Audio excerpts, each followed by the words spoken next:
You're watching Soul Sisters on Pure Soul, powered by Isaac Hayes on Dash Radio. We're back. This is Soul Sisters on Pure Soul on Dash Radio. I'm Yama Brown. I'm Heather Hayes. I'm Keisha Jackson. And we are here with Miss Rashan Ali. Yes. Yes. This is fun. She could probably run this with us. You used to doing this. I told you, I love radio. I love it. I love it. So tell us about, because when we see you guys on Sister Circle, y'all get along so great. We do. Is that real? It's very real. That's awesome. It really is. And striking down the myth that black women can't get along. Right. When I come out there and I say what you see is what you get, like it is very real, which is I won't say it's rare because we got to stop putting that narrative out there. But we really do get along, and I really do consider them my sisters. Yeah. Like, you know, but didn't Quad just cross over? she did. She just became a Delta. Yes. So I'm really happy for her. We were all there with her, and like I was crying like she was becoming an AK. I was like, oh. But she was She's like part of the sisterhood. yeah, no, absolutely. But I was just so happy for her because she truly has become my friend, and to know everything that she's going through in her personal life, and to have these group of women embrace her and love her, and has been just really, really transformative for her. And we just see her just becoming. She's already like a ride or die. Like when she Quad loves hard, and if you her girl, she will give you her last. Yeah. And I have learned that about her, and so it's just really a very beautiful moment to witness. That's awesome. And then my girl Selena, like she and I, because we're both mothers and we're like the same age, we resonate in that area. Yeah. So you know, we what you see is truly what you get. Like that is it's very real, and I couldn't be a part of nothing. I couldn't be a part of something that was inauthentic. I couldn't do that. Yes. That's just not who I am. Like I consider myself everybody's homegirl. Like I'm that cool chick, and I just can't be around people that ain't cool. That's so right. even in my work, Right. in my workspace, like I gotta be cool, man. So Who wants to be miserable at work? oh God, Oh, yeah. I don't like that. We should switch gears and talk about your Sporty Girl. Yes. So Sporty Girls is my nonprofit organization, which I founded in 2006. And our mission is to encourage girls to participate in what we deem as non-traditional sports in our community: swimming, soccer, tennis, golf, and now we just added lacrosse. And so, Nice. Yes, I played lacrosse. Yes. Varsity lacrosse team. Oh, you guys have to And come. field hockey. Me too. I was in the varsity lacrosse team, varsity field hockey, all through high school. Yeah. Yes, we just had an event at Grady High School last month, March 25th, and we had 100 girls out, and we did like this big field day. And so they rotate between stations to learn more about those particular sports. And girls who may be advanced in those sports, they just sharpen their skills. Right. So, and we've been doing that for 8+ years. We used to do overnight camps at Clayton State University. We're going to have a sporty conference in the fall, and another Get Girl Sporty, which we just had in the fall as well. So we've been able to serve over 1,000 girls in and around the Metro Atlanta area. Yeah. So I'm just really excited to just. Keisha having a moment over there. I just want to know like when the camp is, because I really want to go. You should. Yes. I want to go. Like I played right wing. Yeah, you need for to 3 be like years, our and then I center. was a goalie. I was the lacrosse goalie for my last year. We need to have you come as a guest speaker to kick the event off. Like, hey, because we want them to see women that look like them. Yeah. And because I started this organization because I went to college on a swimming scholarship, and not only was it physically beneficial, but I have friends. The relay team that I was on, they were hostesses in my wedding. One of them still coaches for my nonprofit in swimming. And so I'm talking about lifelong friendships with men. I mean, lifelong friendships. So I wanted to at least afford that same opportunity to girls, and we have been able to do that. We have one girl who is in college on a soccer scholarship at Grambling State University. Nice. Wow. And what we've learned over the years is that even though the girls that don't go to college on an athletic scholarship, sport just played such an integral role in their development as women. Yes. So we've got girls at Hampton, Howard, FAMU, Princeton, Georgetown, Yes, man. like Morgan Come State, on. Savannah State, Georgia State, girls who have gone through our program, and sport was just something that they did. That's right. And you Yeah. look at That's women who are leading Fortune 500 companies and all of that. You look at their background. Many of them Yes. played a sport. Yes. And so I know what it does to It's you. so important. Oh, It's so important. It taught Yeah. me everything. It taught me so much about life, literally how to fall down Yes. and to get back up, because you're going to win and you're going to lose. You learn how to win and you learn how to lose in sports. And so that correlates to your life. How to be Yeah. a team player. Team Yes. players. I am. Wow. Let me tell you something about a team player. Come on. If you want to know what a team player is, you'll see my face in the dictionary, and that's it. Yes, That's Lord. Rashan Ali. But yeah, I'm a team player. I'm Yeah, one man. of those people that I know how. I'm a great point guard. The women on Sister Circle, I'm considered the moderator of the show. But if you look at a lot of these shows, sometimes the moderator is like, "This is mine." Yeah. No, I know how God has given me that gift to know how to share, how to divvy it up, how to know when we need to move on. And the great thing about it is, everybody respects each Yes. other. They respect. Yeah. I respect their role. They respect my role, and we work really well as a team. And all that came from playing sports, and that's Love it. why I started Sporty Girls. So if you're interested in more information, That is- sportygirlsinc.org. And Yeah. what That is about what awesome. about the beer? And Yeah. tell us about that. So my best friend actually is raising money to build her own brick and mortar called the Atlanta Beer Boutique. That's what we're on right now. So visit AtlantaBeerBoutique.com to help donate. But she and I came together for beer, football, and friends. Yes. So I mentioned that I love sports. My father is a retired legendary high school football coach from Southwest DeKalb High School in Decatur, Georgia. And so I grew up just being a football girl. And so ended up doing sideline reporting for CBS Sports Network and all of this stuff. And so I know football. Like, I really do know football. Man, they're blitzing. That would be Yama. She's a sports girl here. She likes sports. Sure know that. Yeah. We've been to a couple of little football things together. Yeah. So Me and Keisha are like, yeah, every time I come in here talking about somebody, they're like, who? Right. What? I love football. And so we combined her love for beer and my love for football and made Beer, Football, and Friends. We're BFFs, so we That's awesome. BFF. And so we would go around That's and do awesome. these events at local bars and just bring women together.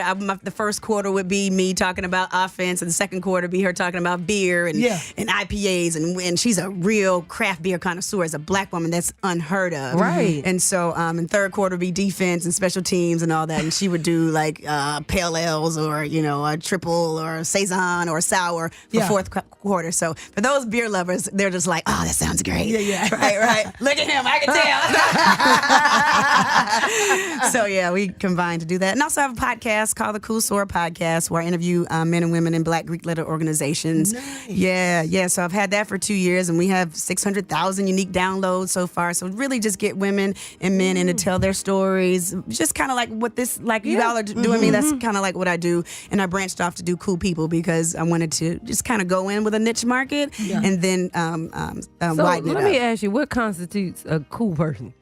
I mean, somebody that just I can relate to. That's right. Yeah. They can speak my own language. Black women, we code switch so That's it. cool. That's right. Yeah. You got to be able to That's navigate right. every environment. That's right. You heard that in an environment? Enunciation. We got a caller, I think. Caller, are you there? Yes, I am. Hi. Who am I speaking with?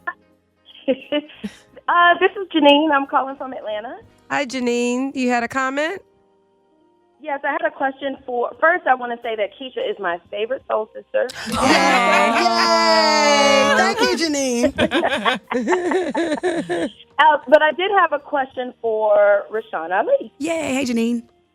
Hey, I was wondering, with all of your experience in different media companies, if you found a difference between those companies that had predominantly Caucasian staff and the companies that have predominantly African American staff. Like, is your experience in a corporate environment, do you think, different depending on the staff? That's a good question, but I don't really think it is. Like one is better than the other or one operates better than the other. I think the struggle is real, whether it's a black company or a white company. You just got to go in and do what it is that you know how to do and know your worth and know what your gifts and talents are. I wouldn't say that I could differentiate between the two, but I feel like work is the constant. You got to go in and put in the work. So I've had the same types of issues with white companies than I had with black companies. I just want to be respected. Okay. You know? Okay. So no, I don't see the difference. That was a good question. Wonderful. Great question. Thank you. Thank And you. We all love what you're doing, and we can't wait for you to start up your football program again so you can teach us a little something about these sports. Okay, we got to do it again. Yeah, we're going to come back in the fall for sure. We took a break this year, but we'll come back in the fall. Thank you. Thank you. Bye, guys. Bye. I want to ask you something. Sure. Who are you? Top 3, might be hard to do. Top 3 people, women in media for you. For me, Robin Roberts is my Yes. favorite. She's my favorite. I'll give you a quick story about her. I know we got to wrap in just a second, but she came to my my 8th grade basketball banquet, and she was a sports reporter for V103, and I was like, I want to do that. Yeah. I want to do exactly that. And I literally became a sports reporter for Hot 107.9. Robin Roberts was on V103? Yes. I never knew that. I Either. never knew that. Check the records. I never knew Yes. that. That's she was awesome. on V103, and to see where she is now, it is unbelievable. And all that she's dealt with publicly, we don't even know about all the private stuff. Yes. So she is like my number one. And I don't care what anybody say. I love Wendy. I love Wendy Williams because she's a radio woman. Yeah. And she had that foundation in radio. And to see, her doing her thing on TV, no matter how, people view it. But because she came from radio and I came from radio, I always look at her like, wow, that's good. That's right the way there. to do it. Yeah, that's good right there. So good, bad, or indifferent. I just love how she moved and did that with her career. Who would be my third person? There's so many women. I mean, Oprah. I'll say Oprah, of course, Oprah. But like Tamron Hall, I just respect a lot of women in media that have just done some great things, and everybody in between. Yeah, anybody that has opened the door for somebody. I'm looking up to them and thanking them and just being grateful for just their journeys to open it up for other people. That's what I hope I'm doing for some girl in Arkansas, somebody, some brown girl in Bermuda that's looking at television saying, man, she could be herself and then be on TV. Yeah. That's what I want to do. Yeah. And it took me a while to be myself, truly be okay with being Rashan on TV, because I felt like I had to fit inside this box or be what I thought people wanted me to be. But now I'm just like, if I want to say, hey, shawty, on TV, or if I want to have an intellectual question to someone, and then do both. I'm unapologetically me. Yes. And I don't care. ATL. All day. I don't care who likes it or not. That's right. Because it's me, and all I have to do is be able to look at myself in the mirror and be okay with me. But I feel like kind of the extension of everything, all the different projects that you have going on, it does show, especially African American girls, that you don't have to do things that that we're expected to do, You like have to be put in a box. like drinking. You can drink beer and you can know about football. And you can play sports. You can play lacrosse. You can play soccer. It's not the norm, but it's okay to be that. Yes. As opposed to what It kind of is the norm, though. It's kind of the new norm. It's a good balance, I think, of people. But I would have never thought, when you think football, especially when I was younger, you think a girl who's into football, she's like, I feel like you can be a tomboy, but you can be beautiful and sexy and intelligent all at the same time. And those are things that are not, displayed a lot. I only got on these heels because I didn't know if it's going to be a live audience or not. My flip-flops are in the car. But I think that's beautiful, because if that's how you are, then that's just who you are. Yes. And we don't have to be all pulled up and snatched all the time. All the time. You know what I mean? And so I just think that what you're doing, what you've created in all your different projects definitely shows young girls that. And that's just really important. Thank you. I really appreciate that. I'm humbled to do God's work, and I'm just very happy that God is giving me a platform to be able to show it. What's needed in our community, especially. Yeah, sure. I was Left Eye's personal assistant, and I remember I was 23, and I said, God, whenever I get a platform, I want to do it right. And I saw people use her, and having worked at LaFace Records, I saw a lot of different things, and I was like, when I get a platform, I'm going to do this thing right. Yeah. Right. So I want to keep that promise. Yes. Awesome. Yeah. Can I mention something really quick? I know we got to wrap. Your appearance on Iyanla that aired this past weekend. It was so great. Thank you. It was Yes. about colorism. Yes. And it was just awesome. Thank you It was very just much. awesome just to see the women there when she had you guys in the chair facing one another and talking about what you apologized for, and you had to receive what she said, the light skin against and the dark skin and the brown skin girls, like everyone's voice was heard. It was such a good episode. And we're actually going to take some of those clips for tomorrow's show on Sister Circle and actually talk about colorism in our Full Circle segment tomorrow. But I never, because you deal with your own insecurities growing up, as I did as a brown girl, coffee girl, as she explained, but never really listened to my light-skinned sister. Like, wow, she went through some stuff too? Yeah. Y'all did? Right. Even with the curly hair? Yeah. Like, you just never really...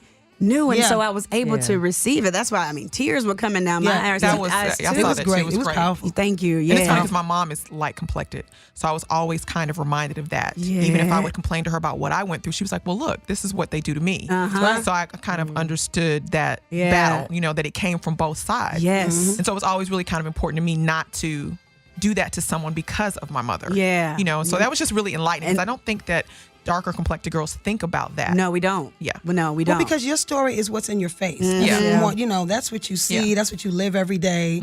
Those memories are treacherous. Yes. Sometimes. You know what I mean? Yeah. Man, I could do this all day. Y'all get me off this radio. Right. Yeah, we're out here. Well, thank you so much for coming in. My and pleasure. Just being on TV and in the community and being a beacon of light Thank for you. our Positive role African, model. for our young girls. Thank you for And this platform, ladies. This is dope. Oh, yeah. This is awesome. Yeah. All right, we're gonna go out right now with Whitney Houston and I'm Every Woman, and then we'll be back.